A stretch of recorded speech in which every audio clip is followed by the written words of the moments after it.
আসসালামু আলাইকুম। আত্মার আলো একাডেমির পক্ষ থেকে শুভেচ্ছা ও অভিনন্দন। তোমরা কেমন আছো? আলহামদুলিল্লাহ, আমিও ভালো আছি। আজকে তোমাদের আমি চতুর্থ শ্রেণীর চতুর্থ অধ্যায় পর্ব 5। তো আজকে আমি করব হিসাব করে খালিঘর পূরণ করি। মানে এইখানে হিসাব করব করে আমি খালিঘর থাকবে, সেই খালিঘর পূরণ করতে, যেমন এই যে সমান সমান এই জায়গায় খালিঘর, এইটা এই জায়গায় কত হবে এই হিসাব করে এই খালি ঘরটা আমার পূরণ করতে হবে। এটা হলো প্রশ্ন। তাহলে আমি প্রথমে কি করব? প্রথমে আমি দেখব যে এখানে আছে কি ৭৮ গুণ ৯ ভাগ ১৩। তাহলে আমার প্রথম কাজটা কি এটা আমার জানতে হবে। আমার প্রথম কাজ কি ছিল? আমরা এক জায়গায় পড়ছি যে প্রথমে করতে হয় ফার্স্ট ব্র্যাকেট, তারপর সেকেন্ড ব্র্যাকেট, তারপর থার্ড ব্র্যাকেট, তারপরে এর, তারপরে কি গুণ, তারপরে ভাগ, তারপরে যোগ, তারপরে বিয়োগ। এইভাবে আমাদের ধারাবাহিকভাবে এটা কমপ্লিট করতে হয়। তাহলে এখানে কোন জায়গায় গুণ আছে? এই যে গুণ, আর এখানে আছে কি ভাগ। তাহলে আমি এই গুণটা আগে করব। তাহলে এখানে ৭৮-এর সাথে গুণ ৯ দেবো। তাহলে আমি রাফে এই জায়গায় এইভাবে রাফ করব, গুণ ৯। তাহলে ৯-এর ঘরে নামতে পারবো। তাহলে ৮ নং ৭২। তাহলে ৮ নং ৭২-এর ২, ৭২-এর ২ হাতে ৭। তাহলে ৭ নং ৬৩ আর ৭ কত? ৭০। তাহলে ৭০২। তাহলে এইটুকের মান দাঁড়ালো ৭০২। এখানে কি ভাগ? এখন এই যে ভাগ, কারণ এইটুকের কাজ আমার শেষ। এই যে ১৩ বসাইলাম, আর এটা প্রশ্নে ফাঁকা করে এই যে নিচে বেরোবে, তারপরে এখানে বসা দিলে হয়ে যাবে। তাহলে এখন কি হলো? এখন ৭০২ রে ভাগ ১৩। তাহলে আমি এই ১৩ দিয়ে ৭০২ রে ভাগ দেব। তাহলে আমি আবারও রাফ করব, এইখানে এরকম রাফ করব যে ১৩ দিয়ে ৭০২। তাহলে ৭০২। তাহলে প্রথমে কি ৭ আছে, তাহলে ১৩ কি ৭-এর থেকে বড়। তাহলে আমি কি আর একটা সংখ্যা নেব, পাশে কি ০। তাহলে ৭০। ১৩ ৭০-এর মধ্যে কয়বার যায় আমি সেটা দেখব।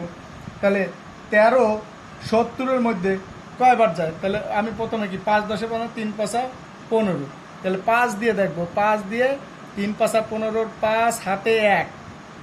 তাহলে ৫ আর ১ ৬। তাহলে এই যে ৭০ আর নিচে কি ৬৫। তাহলে কি ১০-এর থেকে ৫ গেলে ৫, এই যে বিয়োগ করলাম, হাতে ১, ৬ আর ১ ৭, ৭ ৭ কাটা। তাহলে ৫ থাকলো। এখন এই ১৩ ৫ কি ছোট? তাহলে পাশে কি আর আছে? হ্যাঁ, ২ আছে। তাহলে ২ নিয়ে আসলাম। তাহলে ৫২ হলো। তাহলে ১৩ ৫২-এর মধ্যে কয়বার যায়? ৩ তেরং ৩৯, ৪ তেরং ৫২। এই যে ৪ তেরং ৫২। তাহলে আমার এই যে মিলে গেল। তাহলে কত? ৫৪। তাহলে এখানে ৫৪ আসলো। তাহলে এই ১৩ দিয়ে এইটারে ভাগ দিলে ৫৪। তাহলে দেখেন আমি উত্তর, এই যে ফাঁকা ঘর, মানে এই হিসাব করে আমি এই ফাঁকা ঘরের উত্তরটা পেয়ে গেছি ৫৪। তাহলে আমি কি লিখবো? উত্তর ৭৮ গুণ ৯ ভাগ ১৩ সমান সমান এই যে ড্যাশ। তাহলে এই ড্যাশে কি বসবে? ৫৪। এই যে উত্তর। তাহলে আপনারা আমার ধারণা যে এটা বুঝতে পারছেন। তো আজকে এই পর্যন্ত। তো সবাই ভালো থাকবেন এবং মনোযোগ দিয়ে সবসময় অঙ্ক করবেন। আর অঙ্ক হলো প্র্যাকটিস। প্র্যাকটিস ছাড়া কেউ অঙ্ক কোনো দিনই পারে নাই এবং পারবেও না। সবসময় প্র্যাকটিস থাকতে হবে এবং প্রশ্ন করতে হবে নিজেরা, আমি কি করতেছি। আমি আর একটা শর্টকাট ব্রিফিং দিচ্ছি যে খালি ঘরে পূরণ করি, হিসাব করে খালি ঘর পূরণ করি।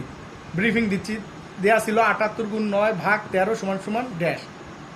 তো আমি এই ড্যাশে কী হবে তা আমি সমান সমান দিয়ে বাইর করবো। এখন আমি গুণ আগে করব না ভাগ আগে করব, এইটা আমার আগে চিন্তা করতে হবে। তা আমার একটা সিস্টেম আছে যে প্রথমে ফার্স্ট ব্র্যাকেট থাকলে ফার্স্ট ব্র্যাকেটটা করতে হয়, তারপর সেকেন্ড ব্র্যাকেট করতে হয়, তারপর থার্ড ব্র্যাকেট করতে হয়, এরপরে এর করতে হয়। সেটা আমাদের এখানে বেশি লাগে না। তারপরে কি গুণ করতে হয়, তারপরে ভাগ করতে হয়, তারপরে যোগ করতে হয়, তারপর বিয়োগ করতে হয়। তো এই ধারাবাহিকতায় আমার এখানে আছে গুণ ভাগ। তাহলে আমি আগে গুণ করবো। এই ৭৮ আর ৯ আমরা এই যে রাফে করবেন, রাফে এই গুণটা করবেন, করে ৭০২ হয়েছে। তাহলে এইটুকের মানে যে ৭০২ আসলো। এই যে ভাগ বসালাম, এই যে ১৩ ছিল। এখন এই দুইটা ভাগ করবো আমি রাফে, এই যে রাফে ভাগ করলাম, ওইটা এই যে ৫৪ আমি উত্তর পাইছি, সেই ৫৪ এই জায়গায় বসাইছি। বসায় এই প্রশ্নে যে এত সমান সমান দেশ, তাহলে এই দেশে কি 54 হতো। আজকে এই পর্যন্ত, ভালো থাকবেন সবাই। ভালো লাগলে সাবস্ক্রাইব করবেন, শেয়ার করবেন, কমেন্টস করবেন, অবশ্যই কমেন্টসে উত্তর পাবেন। তা সবাই ভালো থাকবেন। আসসালামু আলাইকুম।